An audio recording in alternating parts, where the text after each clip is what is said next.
नमस्कार, आभार, अभिनंदन, स्वागत आप सभी का सवाल लाख टके में। सवाल लाख टके में पहला सवाल ये, भारत पाक तनाव को लेकर के जो चिंताएं थी क्या वो दूर हो गई हैं या फिर चीज़ें यहाँ से अभी शुरुआत है, आगे चल के चीज़ें और एस्केलेट होती हुई दिखाई देंगी। सवाल नंबर 2, दायरे के बाजार में किस तरह की रणनीति अपनानी चाहिए। एफआईएस की तरफ से लगातार बाइंग बनी हुई है, क्या एफआईएस जो है आगे भी खरीदार बने रहेंगे। अभी के लिए कौन से सेक्टर ऐसे हैं जहां पे खरीदारी करनी चाहिए, जहां पर यहां से तेजी आ सकती है।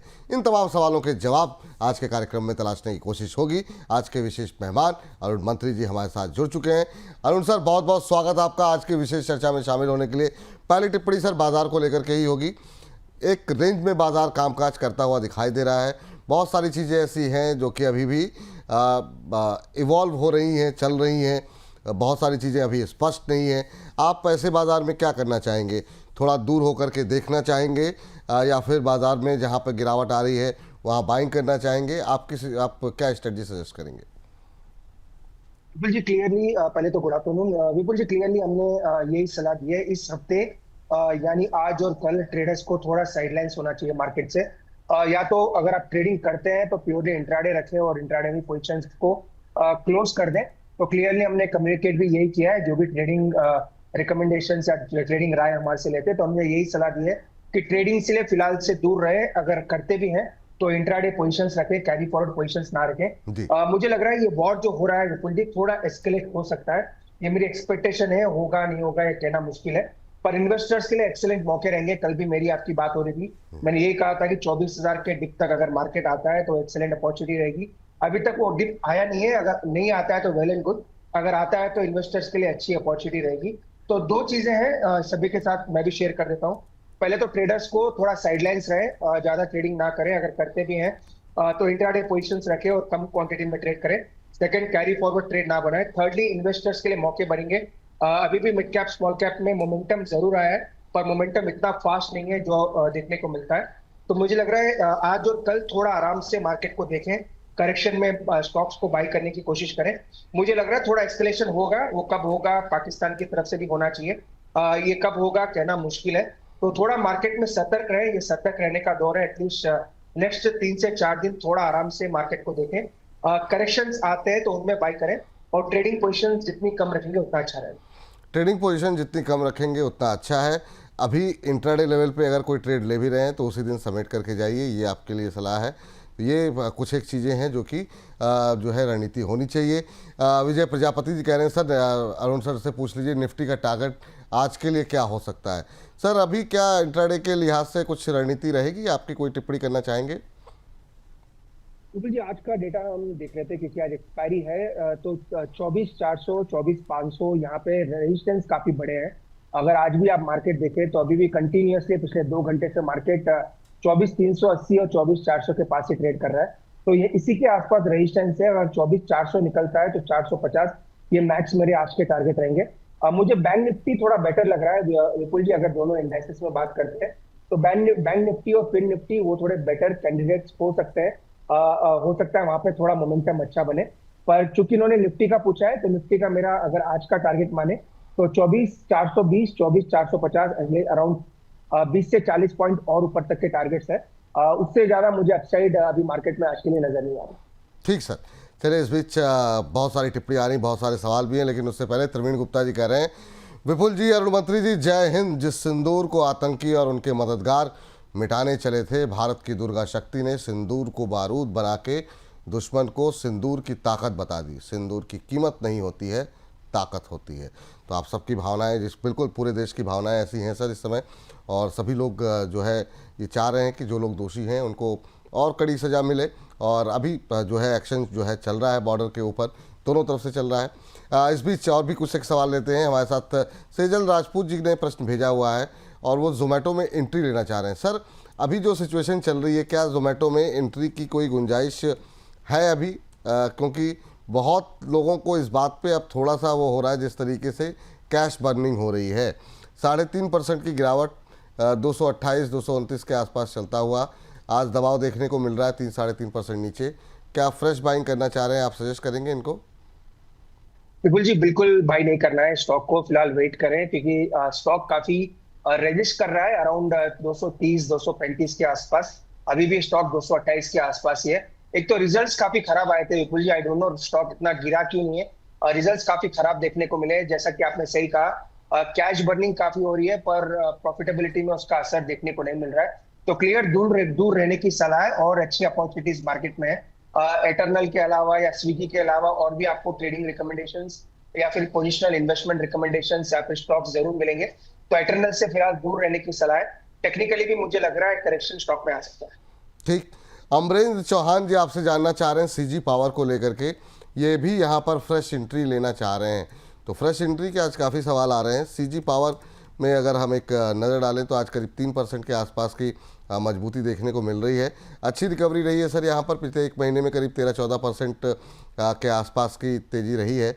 आपकी सलाह क्या रहेगी, फ्रेश एंट्री करनी चाहिए अभी सीजी पावर में? विपुल जी स्टॉक अच्छा है और 2 दिन पहले इसके रिजल्ट्स आए थे, रिजल्ट्स मोर और लेस अच्छे ही थे।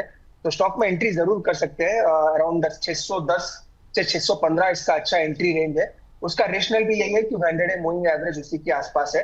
क्योंकि चूंकि 2 दिन से ऑलमोस्ट ये 40 रुपए चल चुका है, तो 10-15 रुपए की गिरावट स्टॉक में कभी भी आ सकती है। तो 610-615 के आसपास मिलता है, तो मुझे लग रहा है वो एक अच्छी एंट्री स्टॉक के लिए होगी। चलिए, तो ये बात आपके लिए है। यहाँ पर इस बीच आईटीसी होटल पे जो है राय जानना चाह रहे हैं दिवाकर बर्मन जी, और कह रहे हैं कि वो कोलकाता से हैं। बर्मन साहब कह रहे हैं कि इन्होंने ये कब चलेगा आईटीसी होटल 202 पर लेकर के बैठे हुए हैं, और अभी अगर हम प्राइस पे अगर हम नज़र डालें तो एक 189 के आसपास चल रहा है, 1.25% के आसपास की गिरावट है। अभी जो सिचुएशन चल रही है सर, थोड़ा सा सेंटिमेंट इस तरह की कंपनियों के लिए ख़राब होता हुआ दिखाई दिया है। आपकी टिप्पणी क्या रहेगी 202 पे लेके बैठे हुए? बिल्कुल जी, ओवरऑल स्टॉक अच्छा है। टेक्निकली तो ज्यादा डेटा नहीं है पर फंडामेंटली तो नो डाउट काफी अच्छा स्टॉक है। और मुझे लग रहा है शॉर्ट टर्म में एक बार 185 184 तक के लेवल्स देखने को मिल सकते हैं। तो गिरावट के संकेत हैं क्लियरली, तो उससे नकारा नहीं जा सकता। तो 184 185 वहां तक से गिरावट आ सकती है, तो उसके लिए इनको जरूर तैयार रहना चाहिए क्योंकि स्टॉक में थकावट भी जरूर नजर आ रही है। पर टेक्निकली जितना भी डेटा अवेलेबल है अच्छा है। तो फिलहाल कोई एग्जिट की सलाह नहीं, स्टॉक में बने रहे, पर एक डिप 184 तक स्टॉक में आ सकता है। चलिए, इस बीच अमरेंद्र चौहान जी ने भी हमारी प्रीमियर मेंबरशिप ली है, और वेलकम है सर आपका। और भी बाकी लोग जो लोग हमें लगातार जो है धनराशि भेजते रहते हैं, उनसे यही निवेदन है कि आप जो है सुपर चैट के ज़रिए धनराशि ना भेज करके हमारे आप प्राइम मेंबर बनिए, और उसके जो भी लाभ होंगे आने वाले दिनों में हम आपको बताते रहेंगे। और जो अर्ली मेंबर बनेंगे उनको विशेष रूप से लाभ मिलेगा। तो आप लोग प्राइम मेंबरशिप जो कि 159 की है, आप उसको सब्सक्राइब कर सकते हैं, उसको उसके मेंबर बन सकते हैं। जुबैदा जी हमारे साथ जुड़ चुकी हैं बातचीत करने के लिए। जुबैदा जी को नमस्कार, अस्सलाम वालेकुम। जी वालेकुम। जी सर, मेरे क्वेश्चन था सर, मैं आपकी शॉप फॉलो करती हूँ। अरुण सर की तो मैं बहुत बड़ी फैन हूँ। बहुत अच्छी बात है मैम। अरुण सर की बातें तो हमेशा ही लगभग 98% तो सही रहता है। हाँ बिल्कुल, इसमें कोई दो राय नहीं है। और आपने 2% की गुंजाइश छोड़ दी है, और हम तो कहेंगे कि अरुण सर ज़्यादातर नहीं, गुंजाइश इसलिए छोड़ दी हूँ कि कभी कभार हो जाता है। नहीं, कोई बात नहीं मैम, कोई बात नहीं। कहाँ से बोल रही मैम? अलीगढ़ से?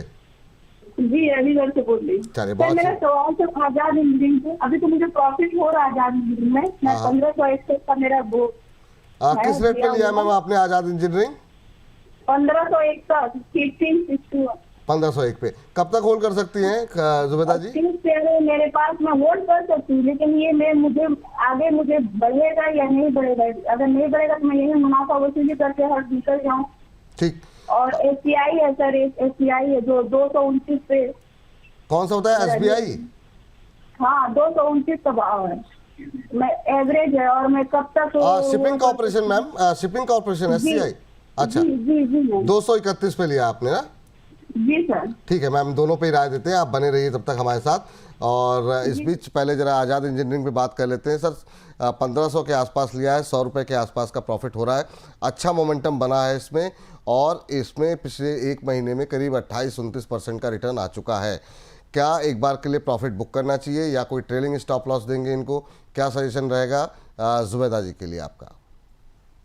देखिए विपुल जी, पहले तो जुबेदा जी का थैंक यू कि वो हमारे एडवाइस को इतनी क्लोजली फॉलो करती हैं, और होप उनको अच्छा उसका फायदा भी हुआ होगा। सेकेंडली विपुल जी, आजाद इंजीनियरिंग का चार्ट काफी अच्छा है। ऐसे मार्केट में जहां पे ओवरऑल मार्केट चारों तरफ मची है, पर ये स्टॉक ने अच्छा रिटर्न ऊपर की तरफ दिखाया। ओवरऑल ट्रेंड भी इसका मजबूत नजर आ रहा है। एक ट्रेलिंग स्टॉप लॉस लगाने की सलाह रहेगी 1580 के आसपास। 1580 इसीलिए इंपॉर्टेंट है क्योंकि वीकली सपोर्ट उसी के आसपास है। स्टॉक मजबूत है इसलिए बने रहे, 1580 का स्टॉप लॉस लगाए। जहां तक एससीआई की बात है, एससीआई में ब्रेकडाउन देखने को मिल रहा है, और 180 185 के ऊपर जब तक नहीं निकलता स्टॉक में मोमेंटम ज्यादा नहीं है। तो चूंकि इनकी बाइंग मेरे ख्याल से 220 के 230 के आसपास है, जो भी मैंने एग्जैक्टली इनका भाव सुना है, तो इसलिए किसी भी उछाल पे एग्जिट करने की सोचे। 180 200 के बीच में कभी भी ये स्टॉक आता है तो वहां से निकलने की सोचे। स्टॉक का ट्रेंड साइडवेज है और मुझे लग रहा है उछाल में स्टॉक को बेच के ही चलना चाहिए। उछाल में स्टॉक को बेच करके ही चलना चाहिए, ये आपके लिए फिलहाल के लिए शिपिंग कॉरपोरेशन पे राय यहाँ पर निकल करके आ रही है। इस बीच जो है प्रवीण गुप्ता जी कह रहे हैं कि हमसे क्या नाराज़गी है और प्रश्न इनका नहीं लिया जा रहा है, तो हम कह रहे हैं अभी आपका तुरंत प्रश्न ले लेते हैं। और इनका प्रश्न सर जो था वो अभी थोड़ा सा मिस हो गया। प्रवीण जी क्या ही किया जाए, लेकिन इनका सवाल जो है अपोलो माइक्रो सिस्टम को लेकर के था। आपका सवाल थोड़ा सा मिस हो गया, किस भाव पे आपने लिए थे एक बार और आप बता दीजिए। लेकिन सर अपोलो माइक्रो सिस्टम पे अभी क्या व्यू रहेगा आपका सर? क्या करना चाहिए? आज अच्छा मोमेंटम बनता हुआ दिखाई दे रहा है।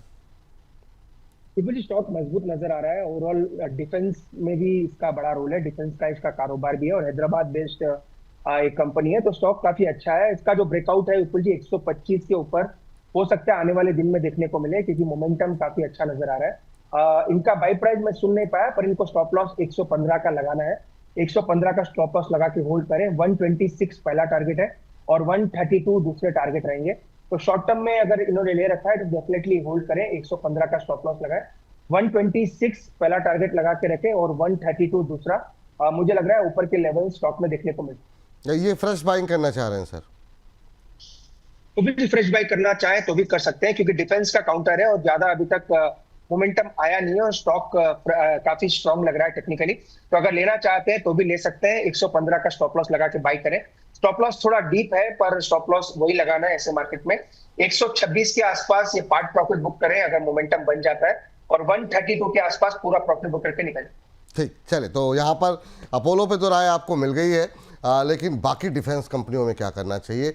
आज चूंकि युद्ध के माहौल में बहुत सारे सवाल हमारे पास आ रहे थे लगातार, और सब पे उत्तर देना जो है, सब अलग अलग प्रश्नों का उत्तर देना मुश्किल हो रहा था, तो हमने आज 10 बजे के कार्यक्रम में डिफेंस को लेकर के फिर से चर्चा की, और लगातार हमारी कवरेज इस पर जारी है और क्वेरीज थमने का नाम नहीं ले रही। तो आज दोपहर 2:30 बजे जैसे ये कार्यक्रम समाप्त होगा, आप देख सकते हैं हमारी विशेष पेशकश। डिफेंस स्टॉक गिरावट जो आई है कल, वो गिरावट है खरीदारी का मौका क्या? ये एक सवाल है, इसका उत्तर आपको मिलेगा। लेकिन आपको बता दें कि इसमें ऑलमोस्ट जितने भी मतलब हम लोग कवर कर सकते थे, हालांकि समय थोड़ा कम रहता है, लेकिन जो आप लोगों के सवाल थे उसको हमने शामिल करने की इसमें कोशिश की है। HL, BEL, BDL, Paras defence, data pattern, Mazagon dock, Cochin shipyard, GRSC, Astra micro जैसे शेयरों को शामिल किया है। बाकी SCI को लेकर के अभी बातचीत आपकी हो ही गई। अपोलो माइक्रो पे आपको व्यू मिल गया। तो ओवरऑल डिफेंस पे जो है पूरी चर्चा जो है वो आप देख सकते हैं दोपहर 2:30 बजे जैसे ही कार्यक्रम समाप्त होगा उसके बाद। चलिए इस बीच अगले दर्शक का प्रश्न लेते हैं। हर्षित चौहान जी है। सर कह रहे हैं आप दोनों को जबलपुर से नमस्कार। नमस्कार आपको भी। BHEL इन्होंने ले रखा है सर 280 के रेट पे, सर 100 शेयर इनके पास हैं। कह रहे हैं कि सही समय पर एवरेज करना चाहता हूं लॉन्ग टर्म के लिए, अरुण सर का एनालिसिस चाहिए।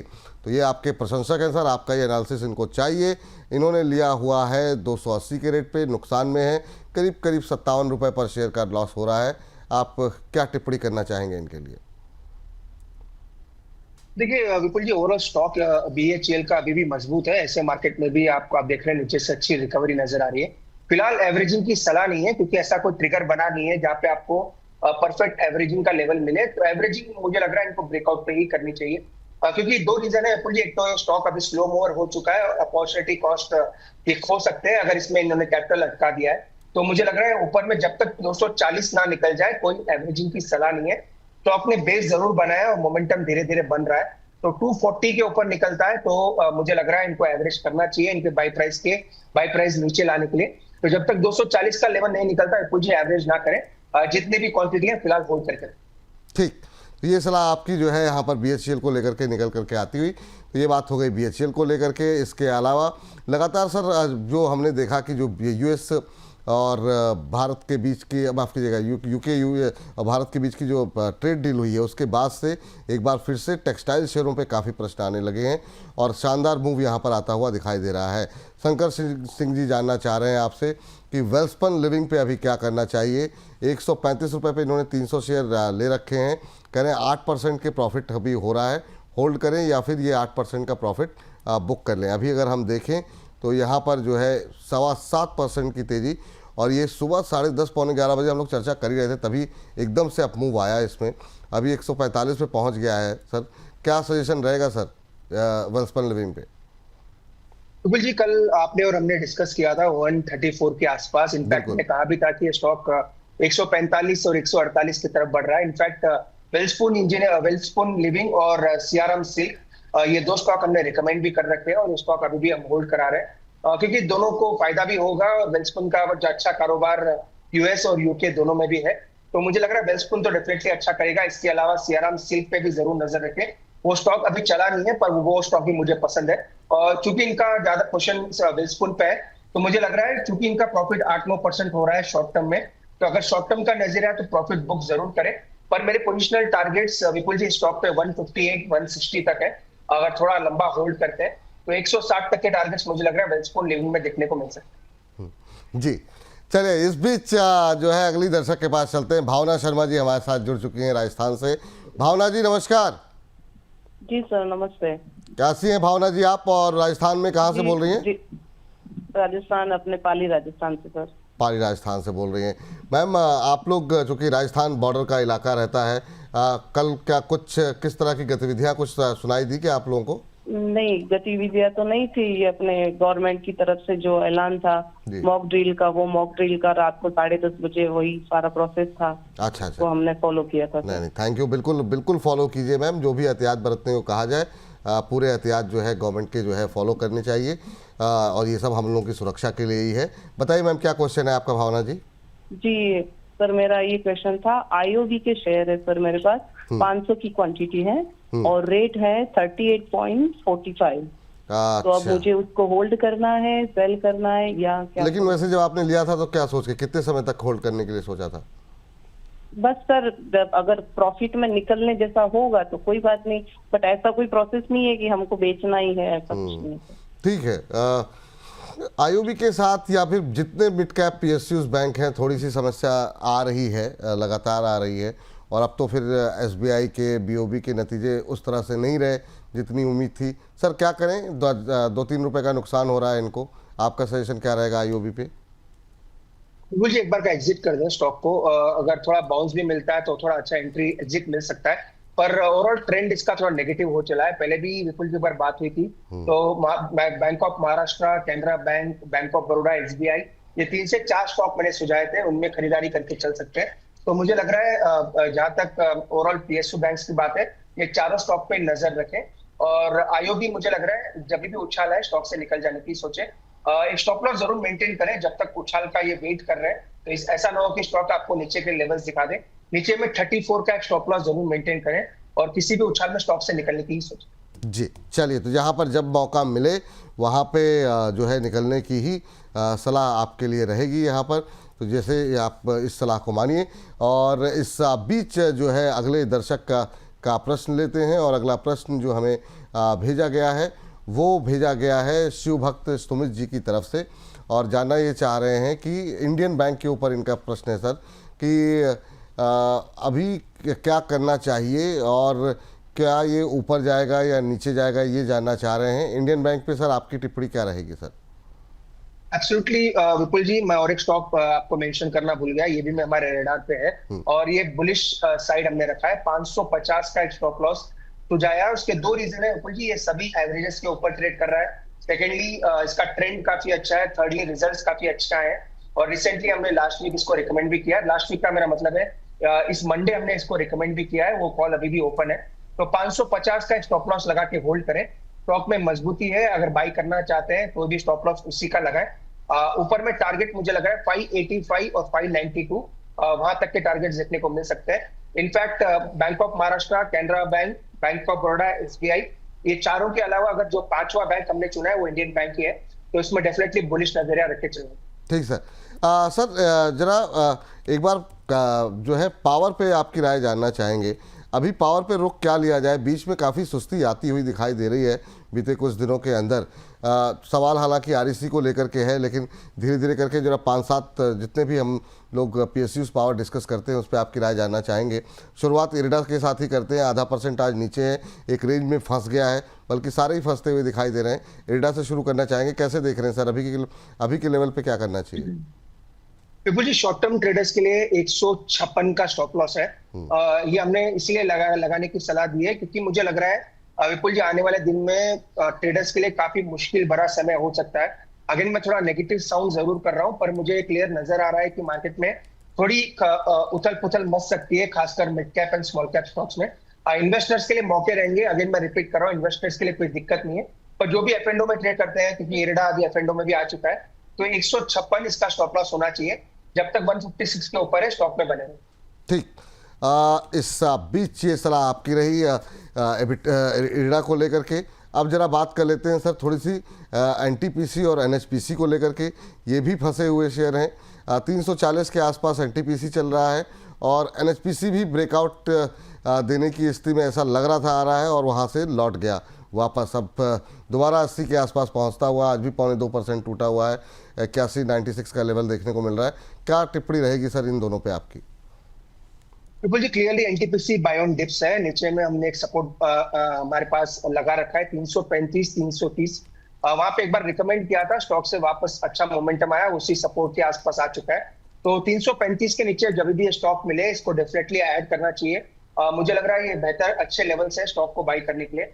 एनएचपीसी में जहां तक बात है 80 का एक स्टॉप लॉस लगाएं, जिनकी भी अगर पोजीशन शॉर्ट टर्म में अगर किसी ने ले रखी है 80 रुपए या 80 के जस्ट नीचे स्टॉप लॉस लगा के रखें। ओवरऑल ट्रेंड एनएचपीसी का भी काफी मजबूत है और जब तक ये 80 का लेवल होल्ड कर रहा है कोई दिक्कत नहीं है, स्टॉक में बने रहे। 80 के नीचे जाता है तो स्टॉक से एग्जिट करने की सलाह है। ठीक। एक और कंपनी सर जो कि काफ़ी लोगों के रडार पे रही है, आप भी पॉजिटिव रहे हैं इस पर, पावर ग्रिड को लेकर के। अभी क्या स्ट्रेटजी होनी चाहिए? 309-310 के आसपास इसने जो है बीते एक महीने में करीब 6-7% का रिटर्न यहाँ पर आता हुआ दिखाई दिया है। क्या अभी भी अपसाइड की गुंजाइश है? फ्रेश एंट्री की कोई गुंजाइश है सर यहाँ पे? बिल्कुल जी, थोड़ा वेट करें। पावर ग्रिड थोड़ा चल चुका है स्टॉक, तो यहाँ पे फिलहाल बाइंग की सलाह नहीं है। इसमें डिप आ सकता है। डिप कहां तक आएगा ये नीचे में मुझे लग रहा है वापस एक बार 300 तक के लेवल्स दिखा सकता है। तो फिलहाल पावर ग्रिड में शॉर्ट टर्म में खरीदारी की सलाह नहीं है। थोड़ा रिवर्सल देखने को मिल सकता है। ऑलमोस्ट 6 दिन से स्टॉक कंटिन्यू धीरे धीरे ऊपर जा रहा है, तो 300 तक के लेवल्स मुझे लग रहा है देखने को मिल सकते हैं। तो फिलहाल पावर ग्रिड में खरीदारी ना करें, थोड़ा करेक्शन स्टॉक में आ सकता है। थोड़ा करेक्शन यहाँ पर देखने को मिल सकता है। इस बीच इसके बाद बात कर लेते हैं सर जरा सा SJVN एक शेयर रह गया PSUs में, जो कि काफ़ी चर्चा में रहता है। SJVN पे अभी 100 का लेवल के आसपास से ये भी लौटा। आपकी टिप्पणी क्या रहेगी सर? अभी क्या करना चाहिए 91-92 के बीच में झूलता हुआ?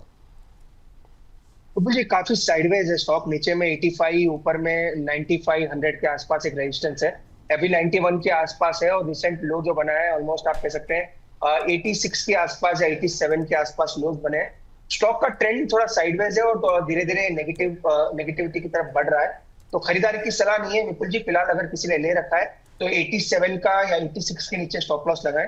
ओवरऑल ट्रेंड साइडवेज है, इतना व्यू इसमें बुलिश नहीं है। अगर इसी स्पेस में देखें तो एनटीपीसी, इवन जो हमने दूसरा टाटा पावर की बात की, इवन जो पीएफसी आरईसी है वो थोड़े इससे बेटर है।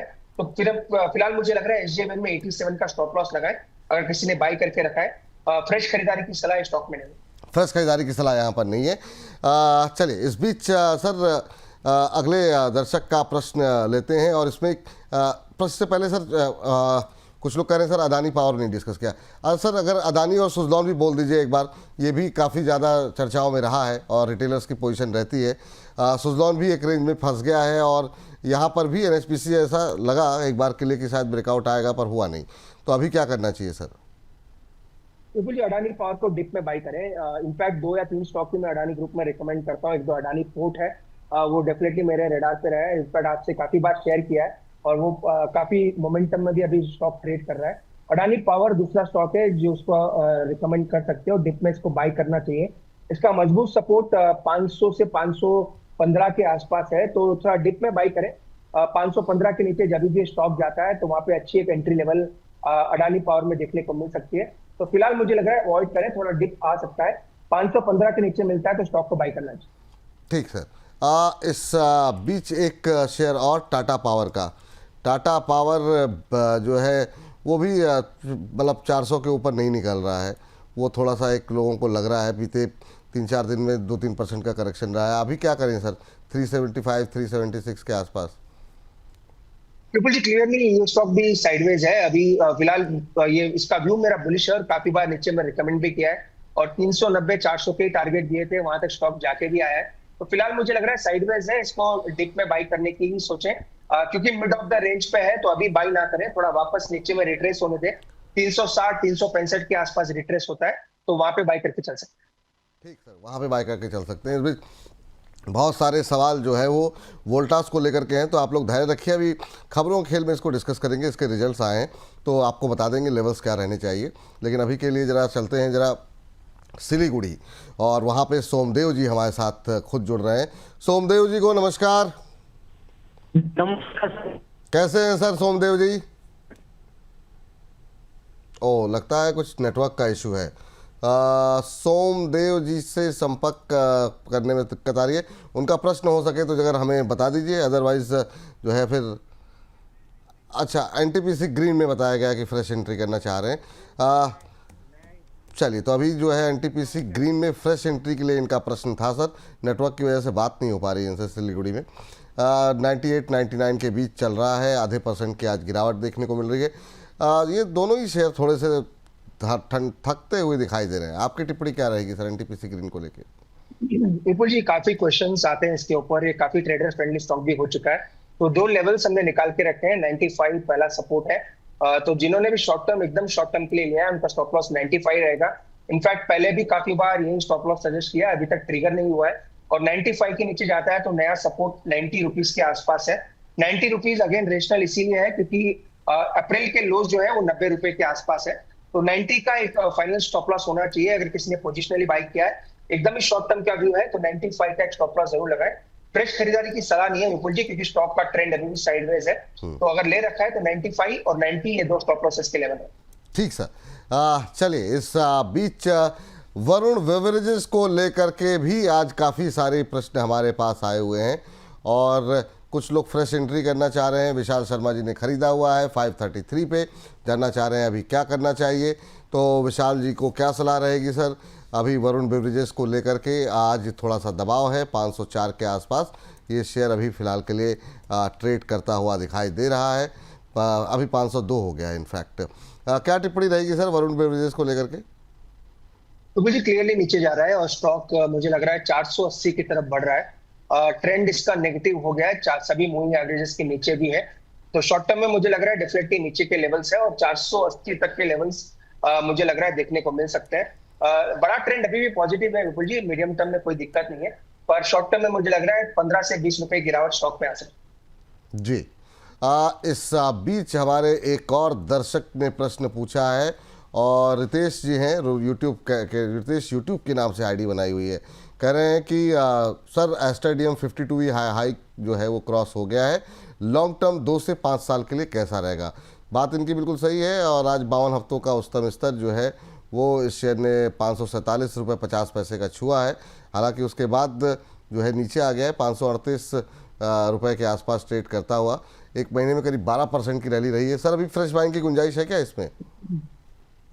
तो मुझे चार्ट काफी मजबूत है, और स्टॉक इसकी हिस्ट्री भी रही है, जब भी डिप आता है स्टॉक में और काफी बार डिविडेंड स्टॉक ने अच्छा दिया है, तो डिप में इसको जरूर बाई करना चाहिए। टेक्निकली मजबूत है, इन्होंने सही कहा, आज नया हाई के आसपास ये धीरे धीरे जा रहा है। मेरे ख्याल से नया हाई लगाया नहीं स्टॉक ने, पर हाई के आसपास बढ़ रहा है स्टॉक। ओवरऑल मजबूत है, डिप में बाई करें। बेस्ट लेवल जो रहेगा 520-500 के बीच में आता है, तो वहां पे एंट्री जरूर करके चल सकते हैं। ओवरऑल स्टॉक का ट्रेंड काफी मजबूत नजर। ठीक, चलिए सुब्रतो जी के पास चलते हैं, जमशेदपुर, बातचीत करते हैं। सुब्रतो जी नमस्कार।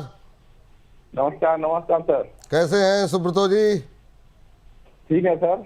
ठीक है, प्रोग्राम रेगुलर देखता हूँ। अरे बहुत बहुत थैंक यू, बहुत बहुत दिल से धन्यवाद आपका, आप रेगुलर हमारा प्रोग्राम देख रहे हैं। बताइए सर, कैसे लग रहे हैं वैसे प्रोग्राम आपको? बहुत अच्छा लगता है सर, हम फॉलो करते हैं, फिर हमको फायदा भी होता है उसमें से। अरे थैंक यू सर, बहुत बहुत धन्यवाद। कोशिश यही रहती है कि आप लोगों को ज़्यादा से ज़्यादा फ़ायदा हो कार्यक्रमों का। बताइए सर, क्या प्रश्न पूछना चाह रहे हैं आज? सर जी जी सर, नमस्कार। हाँ जी, नमस्कार नमस्कार, बताइए सवाल क्या है सर? सवाल है सर, पारस डिफेंस और आपका मॉस्किट में क्या एंट्री ले सकते हैं? पारस डिफेंस और मॉस्किट, दूसरी कंपनी नहीं समझ में आ रही सर, क्या बोल रहे हैं आप? मॉस्किट सर, मॉस्किट। मॉस्चिप, अच्छा अच्छा, चलिए ठीक है। पारस डिफेंस में फ्रेश एंट्री करना चाह रहे हैं ना? जी ठीक है। अभी जो है, हालांकि 2:30 बजे भी हमारा एक विशेष सेगमेंट है 1 घंटे बाद, उसमें भी उत्तर आपको एक और राय मिल जाएगी। अभी अरुण जी की राय आपको दिलाते हैं। सर इस पर काफ़ी क्वेरीज बन रही हैं, क्योंकि काफ़ी शानदार मूव यहाँ पर पारस डिफेंस के अंदर आता हुआ बीते दिनों में रहा है। आज 1.25% ऊपर है, एक महीने में 46-47% चल चुका है। अब इतना ऊपर चलने के बाद क्या गुंजाइश है यहाँ पर और ज़्यादा ऊपर जाने की या फ्रेश एंट्री करने की? विपुल जी, वैसे स्टॉक अच्छा रहा है, ओवरऑल मोमेंटम काफी अच्छा रहा है और डिफेंस स्टॉक्स मुझे लग रहा है कहीं ना कहीं वापस फ्लेवर में जरूर आएंगे। पर एक ही दिक्कत है, स्टॉक थोड़ा चल चुका है जैसा कि आपने कहा, पर एंट्री हमेशा से अच्छी रहेगी अगर ये स्टॉप लॉस लगाते हैं, क्योंकि स्टॉप लॉस लगाना काफी जरूरी है। 20-30% स्टॉक रिसेंटली चला है, अगर स्टॉप लॉस नहीं लगाएंगे तो बड़े फंसने के चांसेस भी है। तो अगर स्टॉप लॉस लगाते हैं तो स्टॉक बेटर है, 1320 का स्टॉप लॉस लगा के बाई करें, क्योंकि मोमेंटम अच्छा है। इसलिए यहाँ पे बाई ना करने की तो सलाह नहीं है, बाई कर सकते हैं, पर 1320 का स्टॉप लॉस जरूर लगाते हैं। तो ये सलाह आपकी है सर। मॉस्चिप जरा एक बार देख लेंगे सर, मॉस्चिप टेक्नोलॉजी जो कि अभी चल रहा है 154 के आसपास, और यहाँ पर भी ये फ्रेश एंट्री लेना चाह रहे हैं, या तो हो सकता है कि इनको किसी ने रेकमेंड किया हो। आपकी सलाह क्या रहेगी? बिल्कुल जी, मेरी तरफ से तो क्लियर अवॉइड है, स्टॉक में कोई मोमेंटम नहीं है और वैसे भी अनइवन स्टॉक है, वॉल्यूम्स कभी कभी आते हैं फिर ड्राई अप हो जाते हैं और डेली ट्रैकर में है भी नहीं, तो ज्यादा कोई बड़ी रिकमेंडेशन रहेगी भी नहीं। पर मेरे ख्याल से इन्होंने बाई नहीं किया है तो बेटर है इसको अवॉइड ही करें, और दूसरे काफी अच्छे स्टॉक्स है उसमें एंट्री ले सकते हैं। और चूंकि स्टॉक का ट्रेंड नेगेटिव है, वॉल्यूम्स अनइवन है, तो इसमें कोई बाइंग की सलाह डेफिनेटली नहीं। चलिए, इस बीच एक अपडेट दे दें। ऑपरेशन सिंदूर पर सर्वदलीय बैठक जो है वो खत्म हो गई है और सब पूरे विपक्ष ने एक साथ बोला है कि वो सरकार के साथ खड़े हैं, हम सब साथ में हैं।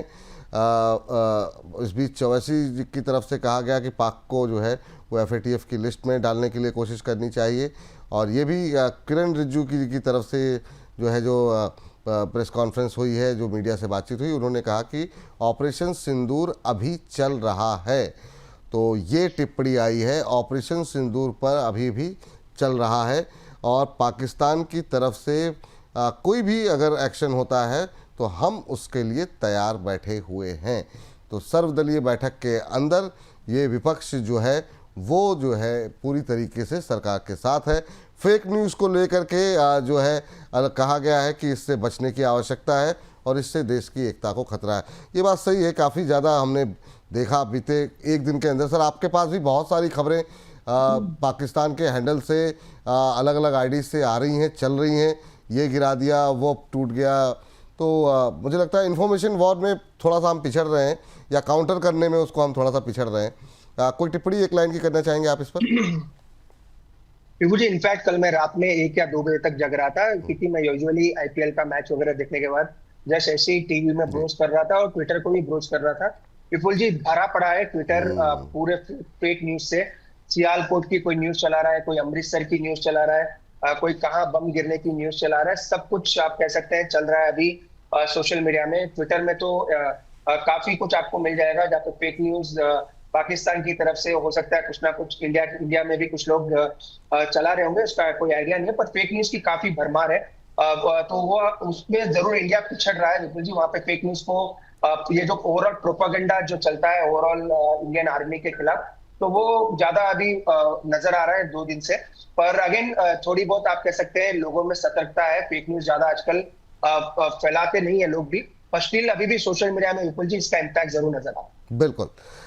ये निश्चित रूप से हमें काउंटर करने की आवश्यकता है कि किसको किस तरीके से काउंटर किया जाए। एक फेक नैरेटिव वहाँ बैठ कर के जो बोला जा रहा है वो यहाँ के सोशल मीडिया पर भी चल रहा है, और ये मुझे लगता है कि ये बिल्कुल मिस इन्फॉर्मेशन बंद होनी चाहिए। चाहे जैसे अब गवर्नमेंट को तय करना होगा वो किस तरीके से, कि अगर यूट्यूब चैनल बंद करने के बावजूद अगर पाकिस्तान की इस तरह की फेक न्यूज़ें चल रही हैं तो वो थोड़ा सा सोचने वाली बात तो है। चलिए इस बीच आगे बढ़ते हैं और अगले कुछ एक प्रश्नों का उत्तर लेते हैं। और हमारे एक दर्शक जिनका सवाल आया हुआ है टीटागढ़ को लेकर के, और कह रहे हैं कि रेलवे में अभी कौन से शेयर लेने चाहिए। टीटागढ़ वैगन को लेकर के प्रश्न है सर, फ्रेश एंट्री करना चाह रहे हैं और कह रहे हैं कि रेलवे के बाकी शेयरों में अभी क्या स्ट्रेटजी होनी चाहिए। 2.25% के आसपास की मजबूती है टीटागढ़ में, 711 के आसपास का लेवल यहाँ पर देखने को मिल रहा है। पिटाई हुई है अच्छी खासी सर, प्रत्येक महीने में 5-6 बाजार चलते बाजार में अंडर परफॉर्मर रहा है। अभी क्या सलाह रहेगी आपकी? तो बिल्कुल फिलहाल वेट कर रहे हैं, स्टॉक थोड़ा साइडवेज टू नीचे में ही नजर आ रहा है, तो अभी तो कोई बाइंग की सलाह नहीं है। पर अगर लेना है तो आरबीएनएल पे जरूर नजर रखें। आरबीएनएल में अच्छा करेक्शन आ चुका है और अपने सपोर्ट 325-330 की तरफ धीरे धीरे मुझे लग रहा है स्टॉक आपको मिल जाएगा। तो फिलहाल टीटागढ़ वैगन में बाइंग की सलाह नहीं है, क्योंकि स्टॉक में अभी भी रिवर्सल के संकेत नहीं है। नो डाउट सपोर्ट के आसपास है, पर रिवर्सल के फिलहाल कोई संकेत नजर नहीं आ रहे हैं। और जहां तक दूसरे स्टॉक की बात है, आरबीएनएल मुझे लग रहा है डिप मिलता है 325 के आसपास, तो वो एक अच्छा रिवर्सल वाला ट्रेड हो सकता है। ये रेलवे में एकदम से क्या हुआ सर, एकदम से सुस्ती आ गई, क्या वजह आप मान रहे हैं? दूसरा चूंकि आपने आरबीएनएल का जिक्र किया कि यहाँ पे पोजीशन ली जा सकती है, एक और शेयर पे राय आपकी जानना चाहेंगे इरकॉन पे, चूँकि रेलवे को लेकर के थोड़े से काफ़ी लंबा टाइम हो गया था, बीते 4-5-6 दिनों से हम लोगों ने बातचीत की नहीं है, तो इरकॉन पे अभी क्या करें? इसने थोड़ा सा बाकियों के मुकाबले बेहतर परफॉर्म करने की कोशिश की है, एक महीने में 1% के आसपास की रैली रही है। क्या सलाह रहेगी सर इस पर आपकी? तो मुझे इरकॉन फंडामेंटली थोड़ा सस्ता भी है स्टॉक, और थोड़े आप कह सकते हैं अच्छा भी ओवरऑल इसका ट्रेंड रहा है। पर इरकॉन में मुझे लग रहा है 150 के नीचे जाएगा तो इसमें भी वीकनेस बढ़ सकती है। तो अगर इरकॉन किसी ने शॉर्ट टर्म के लिए लिया है तो 150 का एक स्टॉप लॉस जरूर लगाना चाहिए। 150 के नीचे जाएगा तो वीकनेस बढ़ सकती है। ओवरऑल अगर आप इस पैक की बात करते हैं तो रेलटेल के रिजल्ट्स काफी मजबूत आए थे, तो रेलटेल पे भी नजर रखें। रेलटेल में अगर करेक्शन होकर वापस 290-300 के बीच में मिलता है तो वो एक अच्छा एंट्री जोन रेलटेल में भी हो सकता है। तो ओवरऑल पैक में अगर बात करें तो आरबीएनएल, रेलटेल, ये दोनों पर नजर रखें। इवन आईआरएफसी मुझे लग रहा है वापस अगर करेक्शन आईआरएफसी में मिलता है तो ये तीनों स्टॉक्स मुझे लग रहा है नीचे में अच्छे बाइंग के लेवल्स हो सकते हैं। आईआरएफसी पे सर अभी जिनके पास पड़ा हुआ है क्या करना चाहिए और क्या लेवल सजेस्ट करेंगे अभी आईआरएफसी को लेकर के? क्योंकि आईआरएफसी, आरबीएनएल, इरकॉन, ये 2-3 शेयर ऐसे हैं जहां पर काफी पोजीशंस रहती है रिटेलर्स की सर। बिल्कुल जी, ओवरऑल स्टॉक मुझे लग रहा है 115 और 130 इसी के बीच में रहा है, तो हर डिप में 115 के आसपास यूजुअली इसमें बाइंग देखने को मिलती है। तो जिन्होंने ऑलरेडी ले रखा है उनके लिए तो स्टॉप लॉस रहेगा 116 के आसपास। 116 रिसेंट के लोज है, तो वो एक स्टॉप लॉस जरूर मेंटेन करें। पर मेरी फ्रेश एंट्री का लेवल भी 115-116 के आसपास ही है। तो दिक्कत एक ही है, आईआरएफसी एफ&ओ में भी है और ये स्टॉक काफी लोग एफ&ओ में भी ट्रेड करते हैं। तो जिनकी पोजीशंस एफ&ओ में है वो 115 का स्टॉप लॉस या 116 का स्टॉप लॉस स्पॉट में जरूर लगाएं। बाकी फ्रेश एंट्री मुझे लग रहा है 115 के आसपास, उसके नीचे मिलती है तो कैश में फ्रेश एंट्री में जरूर ले सकते हैं। एफ&ओ में ट्रेडिंग स्टॉक में अवॉइड करके। ठीक सर, एक कंपनी और है सर, वो है जुपिटर वैगन, उस पर भी अगर आप एक बार बता सके, क्योंकि ये शेयर भी फंस गया है और हायर लेवल पे बहुत लोग फंसे हुए हैं यहाँ पर, अभी क्या करना चाहिए सर?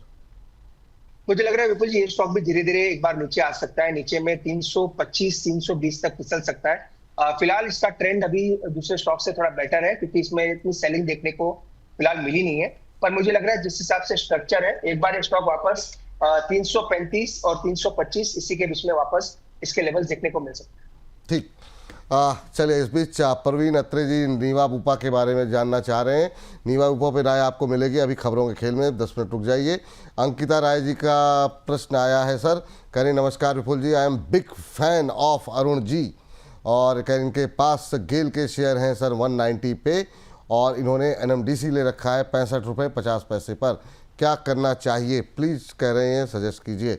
ये ऐसा है कि आपकी फ़ैन फॉलोइंग लगातार बढ़ती जा रही है और हम चाहते हैं ये और तेज़ी के साथ बढ़े। अंकिता जी के लिए क्या सलाह रहेगी सर आपकी?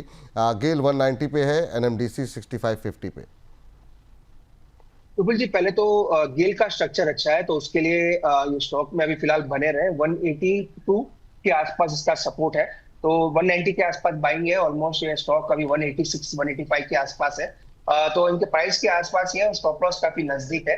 तो 182 का स्टॉप लॉस लगा है। 182 ब्रीच नहीं करता तो स्टॉक को होल्ड करें, क्योंकि शॉर्ट टर्म की मैं राय दे रहा हूँ। 182 के नीचे जाएगा तो वीकनेस गेल में देखने को मिल सकती है। तो 182 का स्टॉप लॉस गेल में जरूर लगाते हैं। NMDC sir?